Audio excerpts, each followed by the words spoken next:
तो दोस्तों classification of plant disease से जुड़ा हुआ हमारा आज का सेकंड पार्ट है। जैसा कि प्रीवियस पार्ट में हमने देखा कि प्लांट डिजीज को हम 9 क्राइटेरिया के आधार पर डिवाइड कर सकते हैं। तो जिसमें से हमने केवल 4 क्राइटेरिया के बारे में पढ़ा था। बाकी जितने बचे हुए क्राइटेरिया हैं उनको हम आज इस वीडियो में डिस्कस करेंगे। तो फिफ्थ क्राइटेरिया है on the basis of cause of the disease, यानी कि कहने का मतलब ये है कि ये जो प्लांट डिजीज है वह किसकी वजह से हो रहा है। तो इस आधार पर देखें तो यह 3 टाइप से होता है। फर्स्ट है बायोटिक डिजीज, सेकंड है मीजोबायोटिक डिजीज और थर्ड है एबायोटिक डिजीज। तो आपको बता दें कि जो बायोटिक डिजीज है वो लिविंग ऑर्गेनिज्म के कारण होता है, या फिर हम कह सकते हैं लिविंग पैथोजन के कारण होता है, जैसे कि fungal disease, bacterial disease, phytoplasma disease, nematode disease. तो ये सभी क्या है, लिविंग ऑर्गेनिज्म है। तो लिविंग ऑर्गेनिज्म के थ्रू जो डिजीज होता है उसको हम बोलते हैं बायोटिक डिजीज। सेकंड है मीजोबायोटिक डिजीज। तो ऐसे डिजीज जो कि वायरस और वायराइड के थ्रू होते हैं उसे हम बोलते हैं मीजोबायोटिक डिजीज। तो हम सभी जानते हैं कि जो वायरस होता है यह लिविंग और नॉन लिविंग दोनों कैरेक्टर शो करता है।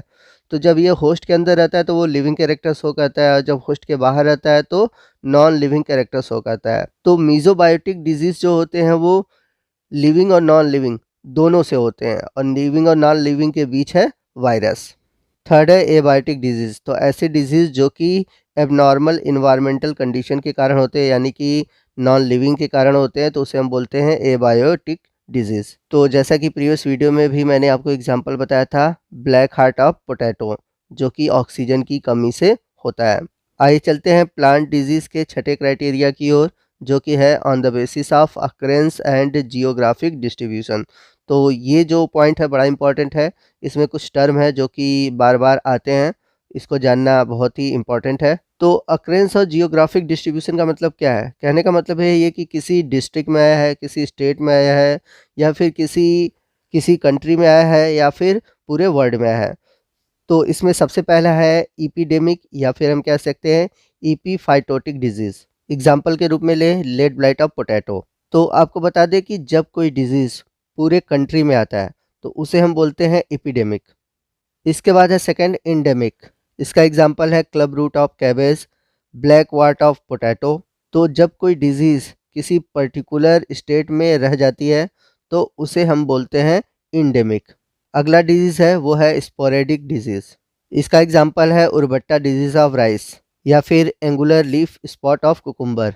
तो जब किसी डिजीज़ का अक्रेंस और एरिया निश्चित नहीं होता, अलग अलग साल में अलग अलग एरिया में आता है।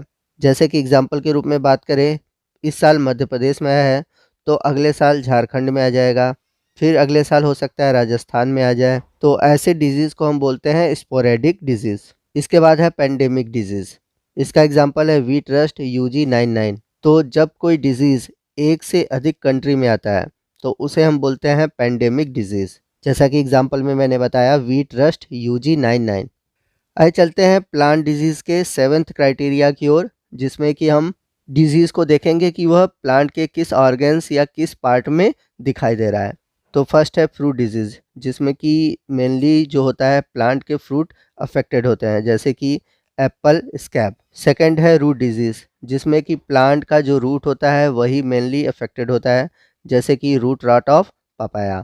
थर्ड है लीफ डिजीज़, जिसमें कि प्लांट का केवल लीफ ही अफेक्टेड होता है, for example leaf spot of cotton. उसके बाद है सीडलिंग डिजीज़। तो इसमें क्या होता है कि जो प्लांट का स्टीम और रूट वाला जो रीजन जहाँ पर दोनों मिलते हैं वहाँ पे अफेक्ट होता है, तो उसे हम बोलते हैं seedling disease. For example damping off of seedling, जो कि राइजोक्टोनिया के स्पीसीज के थ्रू फैलता है। चलते हैं एट्थ क्राइटेरिया की ओर। तो एट्थ क्राइटेरिया है on the basis of crop plant affected, यानी कि फसल का कौन सा भाग प्रभावित हो रहा है। तो इसमें सबसे पहला है सीरियल डिजीज़, यानी कि क्रॉप का सीरियल वाला पार्ट क्या हो रहा है, अफेक्टेड हो रहा है, या फिर उसमें डिजीज़ हो रहा है, जैसे कि वीट, बार्ली और ओट में। उसके बाद है पल्सेस डिजीज़, यानी कि ऐसे डिजीज़ जो कि पल्स में होते हैं, जैसे कि एस्कोकाइटा ब्लाइट ऑफ चिकपी। इसके बाद है मिलेट डिजीज़, जो कि मिलेट में इन्फेक्शन करता है, जैसे कि ग्रीन ईयर डिजीज़ ऑफ बाजरा। तो इसी तरह और भी डिजीज़ है जिसमें कि क्रॉप अफेक्टेड होता है, जैसे कि vegetable disease, fruit disease, ornamental plant disease, forest disease. आइए चलते हैं प्लांट डिजीज़ के लास्ट क्लासिफिकेशन की ओर, जो कि है on the basis of symptom produce on host plant, यानी कि जो अफेक्टेड प्लांट है, होस्ट प्लांट है, उस पे किस तरह के सिम्टम दिखाई दे रहे हैं, उस आधार पर हम प्लांट डिजीज को क्लासिफाई करेंगे। तो सबसे पहला है डाउनी मिल्ड्यूज। तो डाउनी का मतलब होता है कॉटनी, यानी कि कॉटन की तरह। और वहीं बात करें हम मिल्ड्यू की, तो मिल्ड्यू का मतलब होता है फंगस। तो लीफ के डाउन सरफेस पे यह कॉटनी फंगस अफेक्टेड पार्ट दिखाई देता है, जिसे हम डाउनी मिल्ड्यू कहते हैं। और इसके अपर सरफेस पे कैसा दिखाई देता है? अपर सरफेस पे लाइट येलो कलर का डीकलरेशन दिखाई देता है, या फिर हम कह सकते हैं क्लोरोसिस दिखाई देता है। और जैसा बताया कि लोअर सरफेस पे कॉटनी फंगस का लेयर दिखाई देता है। तो यहाँ पर कॉटनी सरफेस क्यों दिखाई देता है? एक तो हो सकता है फंगस का माइसीलियम हो, या फिर हो सकता है कि फंगस का स्पोरेंजिया फोर हो। तो डाउन मिल्ड्यू जनरली जो फंगस का फैमिली है पर्नोस्पोरेसी, उसकी वजह से होता है। तो इसका एग्जांपल है downy mildew of grape vine. Second है पाउडरी मिल्ड्यू, यानी कि पौधे का जो ऊपरी सरफेस है वहाँ पर आपको पाउडर की तरह फंगस दिखाई देंगे, क्योंकि पाउडरी का मतलब पाउडर हो गया, मिल्ड्यू का मतलब मैंने क्या बताया था? फंगस। तो अपर सरफेस पे आपको पाउडर की तरह दिखाई देगा, जैसा कि आप देख सकते हैं। For example powdery mildew of mango. Third है लीफ कर्लिंग डिजीज़। तो इसमें क्या होता है, जो पत्तियाँ होती है वो मुड़ जाती हैं, कर्ल हो जाती हैं, थिकनिंग हो जाती हैं, यानी कि जो पत्तियाँ होती हैं मोटाई में दिखने लगती हैं। और मोटा होने की वजह से ये क्या होती है, इनका शेप जो होता है बिगड़ जाता है, जिसको हम बोलते हैं डिस्टॉर्शन। फॉर एग्जांपल हम बात करें tomato leaf curl by virus. Next symptom है गाल। enlargement parts of plant organ usually caused by excessive multiplication or enlargement of plant cells. For example, clubroot, which is caused by Plasmodiaphora brassicae. Second example bacterial galls by Agrobacterium. तो इसमें होता क्या है कि पौधों में जो सेल होती है वो बढ़ जाती है, या फिर सेल का मल्टीप्लिकेशन बढ़ जाता है, जिसके कारण जो प्लांट है उस पर गांठें दिखाई देने लगती हैं, जैसा कि आप इसमें देख सकते हैं। लीफ पर आपको गांठ की तरह दिखाई दे रहा है। और यहाँ पर आप देख सकते हैं लेफ्ट साइड है लीफ गाल और राइट साइड है क्राउन गाल, जो कि एग्रोबैक्टीरियम के थ्रू होता है। अगला सिम्टम है scab. A रफेंड crust like disease area on the surface of plant organ, a disease in which such area form, for example apple scab। तो यहाँ पर आपको सिम्टम दिखाई दे रहा होगा, और यह सिम्टम है स्कैब का।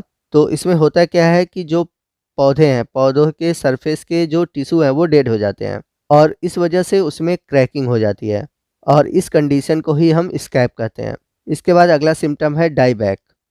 तो इसमें आपको जो पिक्चर में दिखाई दे रहा है ये डाईबैक का सिम्टम है।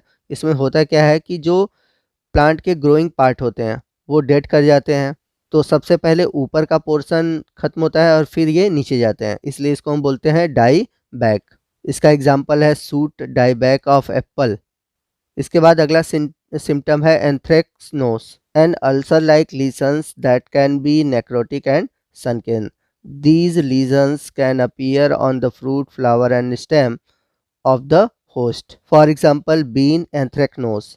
तो यहाँ पर आप देख सकते हैं कि ब्लैक ब्लैक पार्ट है जो कि धंसा हुआ है, जिसे हम सनकेन कहते हैं। सनकेन का मतलब होता है धंसा हुआ, और इसके साथ साथ यह नेक्रोटिक है, यानी कि वो सेल मर चुका है। आइए चलते हैं अगले सिम्टम की ओर। तो अगला सिम्टम है डैम्पिंग ऑफ। तो इसका क्या मतलब है? Rapid collapse and death of very young seedling. यानी कि इसमें होता क्या है कि जो प्लांट होते हैं वो यंग कंडीशन में ही, यानी कि जब सीड से वो जर्मिनेट हो रहे हैं तभी पौधा क्या होता है, इन्फेक्शन के कारण मर जाता है और गिर जाता है। तो जो डैम्पिंग ऑफ होता है वो प्राय फिजेरियम, राइजोक्टोनिया और पाइथियम के कारण होता है। इसके बाद चलते हैं अगले सिम्टम की ओर। अगला सिम्टम है rots, rotting and disintegration of fleshy leaves, roots, tubers and fruit. तो इसमें होता क्या है कि जो फ्रूट्स है, रूट्स है या फिर ट्यूबस है उसमें सड़न हो जाती है, और इसी को कहते हैं रॉट्स। एग्जाम्पल के रूप में ले फाइटोफथोरा रूट रॉट। इसके बाद अगला सिम्टम है लीफ स्पॉट। तो लीफ स्पॉट क्यों होता है? तो लीफ स्पॉट इसलिए होता है कि नेक्रोटिक के कारण वहाँ वाले, यानी कि जहाँ पर सिम्टम हुआ है वहाँ पर लीफ के सेल डेड हो जाते हैं। तो इसमें होता क्या है कि जो पैथोजन है वहाँ पर आता है, सेल को डेड कर देता है, वहाँ पर न्यूट्रिशन लेता है, और इसी कारण लीफ में ऐसे स्पॉट बन जाते हैं। चलते हैं अगले सिम्टम की ओर, जो कि है blight. Rapid generalized browning and death of leaf, floral organs, stems and branches. Example के रूप में बात करें तो blossom blight, tomato early blight और potato late blight.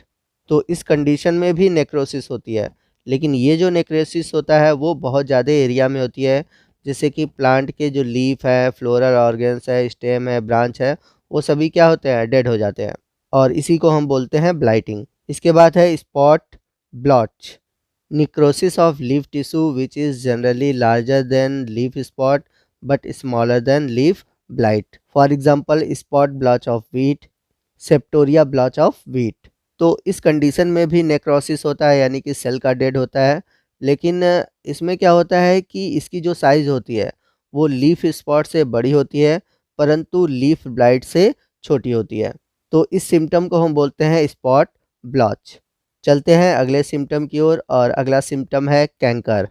A necrotic often sunken lesion on a stem, branch, fruit और twig of a plant. For example citrus canker. अगला symptom जो कि मोस्ट इंपॉर्टेंट है वो है rust, a disease giving a rusty appearance to a plant. For example wheat rust. तो इसमें होता क्या है, आप देख सकते हैं कि यहाँ पर आपको रस्ट दिख रहा होगा। तो जैसे कोई लोहा होता है और लोहे पर हम देखते हैं कि जंग लग जाती है, ठीक है, तो उसी तरह जब प्लांट के सरफेस पे उभड़ा हुआ आपको रस्टी लाइक अपीयरेंस दिखाई देता है, मतलब जंग नुमा संरचना दिखाई देती है कि जैसा जंग लगा हो, उसी को हम बोलते हैं रस्ट। तो रस्ट बनता कैसे है, क्यों बनता है, मैं आपको समझा देता हूँ। जैसे कि ये लीफ का सरफेस है और यहाँ पर कोई फंगस आ गया, ठीक है, तो फंगस अंदर की ओर ग्रो करता है, इसका माइसिलियम अंदर की तरफ खूब ग्रो करता है, और इसका जो एसेक्सुअल स्पोर होता है वह ऊपर की ओर बहुत अधिक बनने लगता है, और अत्यधिक बनने के कारण ऊपर की ओर ये क्या आ जाता है, उभड़ जाता है, ठीक है, उसी को हम बोलते हैं रस्ट।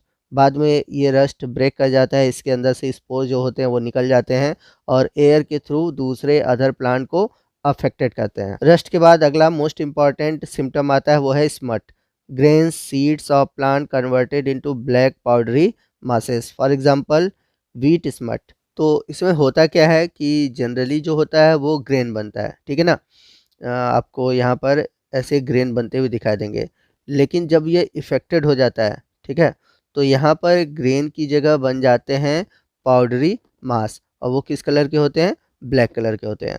जैसा कि आप इमेज में देख सकते हैं, आपको ब्लैक कलर का स्मट दिखाई दे रहा होगा। अब चलते हैं अगले सिम्टम की ओर, जो कि है wilt, loss of rigidity and dropping of plant parts generally causes bye insufficient water in plant.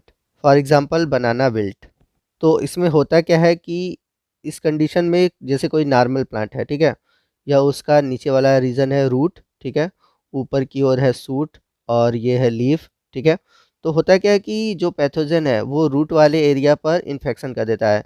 कहने का मतलब जो वस्कुलर टिश्यू है वहाँ पर इन्फेक्शन हो जाता है, और इन्फेक्शन की वजह से जब पौधा वाटर को एब्जॉर्ब करता है, तो हम सभी जानते हैं कि जो जाइलम होता है वह वाटर को एब्जॉर्ब करता है और ऊपर की ओर पहुंचाता है, लेकिन इन्फेक्शन की वजह से वो वाटर को तो एब्जॉर्ब कर लेता है बट ऊपर की ओर पहुंचा नहीं पाता, तो जिसके कारण जो होता है प्लांट ऊपर की ओर सूखने लगता है, और इसी कंडीशन को हम बोलते हैं विल्ट। तो दोस्तों इसी के साथ हमारा क्लासिफिकेशन ऑफ प्लांट डिजीज़ खत्म होता है। आपको वीडियो कैसा लगा कमेंट करके ज़रूर बताइएगा। वीडियो अच्छा लगा हो तो वीडियो को लाइक और शेयर करना मत भूलिएगा, और कोई भी डाउट हो आप हमसे कमेंट करके पूछ सकते हैं। तो दोस्तों मिलते हैं अगले वीडियो में अगले टॉपिक के साथ, तब तक के लिए जय हिंद, जय भारत।